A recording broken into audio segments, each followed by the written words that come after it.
जर तुम्ही किंवा तुमच्या घरातील कोणी शिक्षक, शिक्षकेतर कर्मचारी किंवा NPS अथवा DCPS या अंतर्गत सरकारी अनुदानित संस्थेमध्ये काम करत असेल तर सरकारकडून आलेला हा GR तुमच्यासाठी अत्यंत महत्त्वाचा आहे. कारण आता सेवेमध्ये असताना मृत्यू झाला किंवा गंभीर आजारामुळे निवृत्ती घ्यावी लागली, रिटायरमेंट घ्यावी लागली, तर कुटुंबाला फक्त NPSची रक्कम नाही तर आता फॅमिली पेन्शन आणि ग्रॅच्युइटी सुद्धा मिळणार आहे.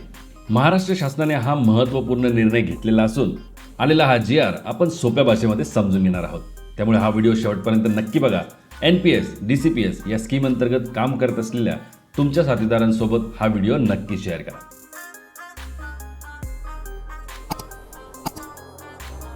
12 मे 2026 या दिवशी हा GR निर्गमित करण्यात आला आहे. हा GR मुख्यतः अनुदानित तंत्रशाळा, प्रशाळा आणि कनिष्ठ महाविद्यालय यामधील NPS किंवा DCPS लागू असलेल्या शिक्षक आणि कर्मचाऱ्यांसाठी आहे.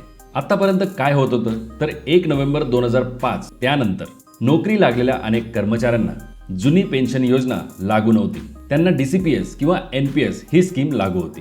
म्हणजे सेवेत असताना जर कर्मचाऱ्याचा मृत्यू झाला तर त्याच्या कुटुंबाला फक्त NPS मध्ये जमा असलेली रक्कम मिळायची. पण शासनाने यामध्येच आता एक मोठा बदल केला आहे.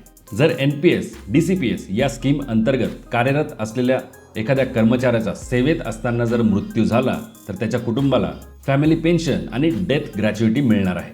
तसेच जर एखादा कर्मचारी गंभीर आजारामुळे सेवेतून निवृत्त झाला तर त्याला इनव्हॅलिड पेन्शन आणि रिटायरमेंट ग्रॅच्युइटी मिळणार आहे. सोप्या भाषेत सांगायचं तर याआधी फक्त NPS मध्ये जमा असलेली रक्कम मिळायची, परंतु आता पेन्शनचे सुद्धा फायदे मिळणार आहेत. म्हणजेच कुटुंबाला नियमित मासिक पेन्शन मिळू शकते. हा एक खूप मोठा दिलासा आहे. विशेष म्हणजे हे लाभ महाराष्ट्र नागरी सेवानिवृत्ती नियम 1982 याप्रमाणे दिले जाणार आहेत.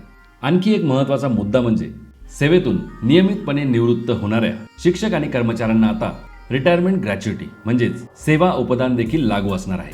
म्हणजेच NPS असलं तरी देखील आता काही प्रमाणात जुन्या पेन्शनचे फायदे मिळू लागणार आहेत. इतकंच नाही तर 1 नोव्हेंबर 2005 पासून आत्तापर्यंत सेवेमध्ये असताना मृत्यू झालेल्या कर्मचाऱ्यांच्या कुटुंबालाही मिळू शकतो. पण त्यासाठी शासनाने दिलेला ऑप्शन फॉर्म भरून द्यावा लागणार आहे. आणि जर याआधी काही सानुग्रह अनुदान मिळालेलं असेल तर ती रक्कम सुद्धा ऍडजस्ट केली जाईल. आता इथे एक अतिशय महत्त्वाची गोष्ट लक्षात घ्या. जे कर्मचारी सध्या NPS अंतर्गत आहेत त्यांनी या शासन निर्णयाच्या तारखेपासून 1 महिन्याच्या आत त्यांचा ऑप्शन द्यायचा आहे. आणि पुढे नवीन नोकरीला लागणाऱ्या कर्मचाऱ्यांनी 8 दिवसाच्या आत त्यांचा हा पर्याय भरायचा आहे. या GR मध्ये शासनाने फॉर्मचे नमुने सुद्धा दिलेले आहेत. कुटुंबाची माहिती देण्यासाठी फॉर्म नंबर 1, पेन्शन किंवा NPS यापैकी एक पर्याय निवडायचा असेल तर फॉर्म नंबर 2 आणि जुन्या प्रकरणांसाठी फॉर्म नंबर 3. मित्रांनो, हा GR हजारो शिक्षक आणि कर्मचाऱ्यांच्या कुटुंबासाठी मोठा आधार ठरू शकतो. कारण एखाद्या कर्मचाऱ्याच्या अचानक झालेल्या मृत्यूनंतर कुटुंब हे आर्थिक संकटात सापडतं. अशा वेळेस नियमित फॅमिली पेन्शन मिळणं हा एक मोठा दिलासा असतो. म्हणून हा व्हिडिओ जास्तीत जास्त शिक्षक आणि शिक्षकेतर कर्मचाऱ्यांसोबत नक्की शेअर करा.